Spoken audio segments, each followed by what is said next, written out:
ꯐꯥꯖꯤꯟꯈꯤꯕ ꯑꯉꯥꯡ ꯑꯍꯨꯝ ꯌꯥꯎꯅ ꯅꯨꯄꯤ ꯑꯍꯨꯝ ꯇꯦꯛꯇ ꯀꯥꯏꯗꯅ ꯂꯩꯉꯥꯛꯅ ꯃꯤꯌꯥꯝꯗ ꯁꯤꯟꯅꯒꯗꯕꯅꯤ ꯀꯪꯂꯥꯃꯩꯅ ꯍꯥꯏꯔꯤ ꯄꯥꯎꯖꯦꯜ ꯅ꯭ꯌꯨꯁ ꯁꯔꯚꯤꯁꯇꯒꯤ ꯂꯧꯈꯠꯆꯔꯤ ꯄꯥꯊꯣꯛꯆꯔꯤ ꯖꯤꯔꯤꯕꯥꯝꯒꯤ ꯖꯀꯨꯔꯥꯗꯣꯔꯗꯒꯤ ꯄꯤꯛꯂꯤꯕ ꯑꯉꯥꯡ ꯑꯍꯨꯝ ꯌꯥꯎꯅ ꯅꯨꯄꯤ ꯑꯍꯨꯝ ꯀꯨꯀꯤ ꯃꯤꯂꯤꯇꯦꯟꯁꯤꯡꯅ ꯐꯥꯖꯤꯟꯗꯨꯅ ꯊꯝꯂꯤꯕ ꯑꯁꯤ ꯑꯊꯨꯕ ꯃꯇꯝꯗ ꯇꯦꯛꯇ ꯀꯥꯏꯗꯅ ꯃꯤꯌꯥꯝꯗ ꯃꯅꯤꯄꯨꯔ ꯂꯩꯉꯥꯛꯅ ꯁꯤꯟꯅꯒꯗꯕꯅꯤ ꯍꯥꯏꯔꯤ ꯀꯔꯤꯒꯨꯝꯕ ꯐꯥꯖꯤꯟꯈꯤꯕ ꯃꯤꯑꯣꯏꯁꯤꯡ ꯑꯁꯣꯏ ꯑꯉꯥꯝ ꯊꯣꯛꯂꯕꯗꯤ ꯃꯊꯧ ꯅꯤꯡꯊꯤꯅ ꯇꯧꯕ ꯉꯝꯗ꯭ꯔꯕ MLA 90ꯒꯤ ꯃꯊꯛꯇ ꯃꯤꯌꯥꯝꯅ ꯄꯔꯥ ꯑꯃ ꯇꯝꯕꯤꯒꯅꯤ ꯍꯥꯏꯅ ꯀꯪꯂꯩꯄꯥꯛ ꯂꯝꯖꯤꯡ ꯑꯄꯨꯟꯕ ꯃꯩꯔꯥ ꯄꯥꯏꯕꯤ ꯂꯨꯞ ꯀꯪꯂꯥꯃꯩ ꯄ꯭ꯔꯁꯤꯗꯦꯟ ꯌꯨꯝꯅꯥꯝ ꯂꯩꯔꯤꯛ ꯂꯩꯃꯅ ꯐꯣꯡꯗꯣꯛꯈ꯭ꯔꯦ ngasi lup asigi 26rak suba mapo common thorom lamphel da leiba lup asigi mayai loisang da pangthokhiba thorom aduga mari leinana ima lairik leimana phongdokhibani hairi mahak namakata na hai jiribam gi zakurador da gi pikliba angang ahum yauna nupi ahum kuki militant singna fajin dona thamliba ase ngasi phawba makhoi gi langla langjil ama phawba lengak asina puthokpa ngamdana leiriba asi yamna leibak thiningai ni Manipur da thokliba lan asida Manipur lengakna tuminna leithokpa amadi lau suba satpada maunaha amakuki militant singna nongmaina kaptuna hatkhiba masida natana mioi kaya ama hatlakpa yum kaya mai na tumna thadopi khraba phawba India government amadi Manipur lengakna lan asi nemdare haiduna lauduna leiri loinana lamdam asigi asuk luraba matam asida MLA minister sing asina politics tawduna leiriba asi tawbiganu hairi hojik leibak asigi oriba phibam asigi yenglaga politics tawbagi matam adu natte thokliba lan asi amata oina thengna minaduna athuba matamda waroi sinama purokpa ngamdrabadi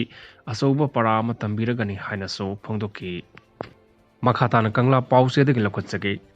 Tamenglong amasung None district kuki sing boycott tawre RNSOM na phongdokli miyamna nongmada sangdaba yadraba potlam kaya puthok pusin tawriba truck kaya kuki khulai paiba singna ngasi ayuk pung 5 minute 30 dagi taruk phawbagi manungda mai thadokhiba adu akan mamong da kandem tawbaga loinana Tamenglong amasung None district kuki sing boycott tawre haina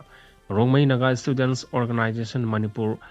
RNSOM gi General Secretary Zinthui Panmaina Khodek Piduna Thadorokpa Chirola mana phongdorakli Chirola sina hai irang ase hek horopatagi Rongmai Naga Phurupna asoba thodang loduna lenga kalonana lamdam asida tangdu leitaba hanjilaknaba honabaga loinana nongmada sangdaba yadraba potlam sing asi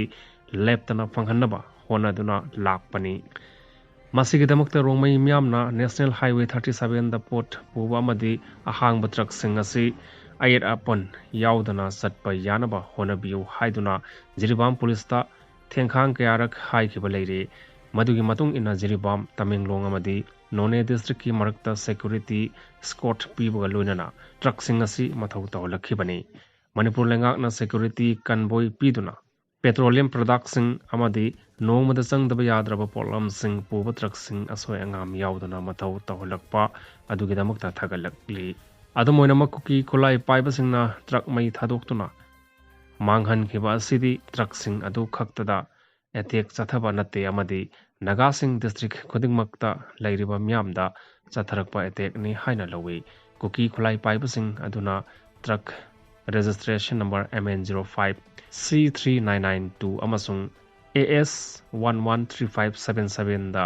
autonomic rifle season aduna nongmai round kya kapsilakhiba amadi truck sing adu mai thadokhibagi thawong adu akanwa mongda kandem tawi truck sing adu sing tilhau amadi aluna singba nongmada sangdaba yadraba kaya puduna lakpani mamang thaktasu kaimaida manaba thodok-sing thokhiba leikhrabani maram asina terrorism gi thawong asibu yaningdaba phongdoktuna Tamenglong amasung None district ta kuki sing boycott tawnaba warep asi lobani hainasu cheroladuna makha tari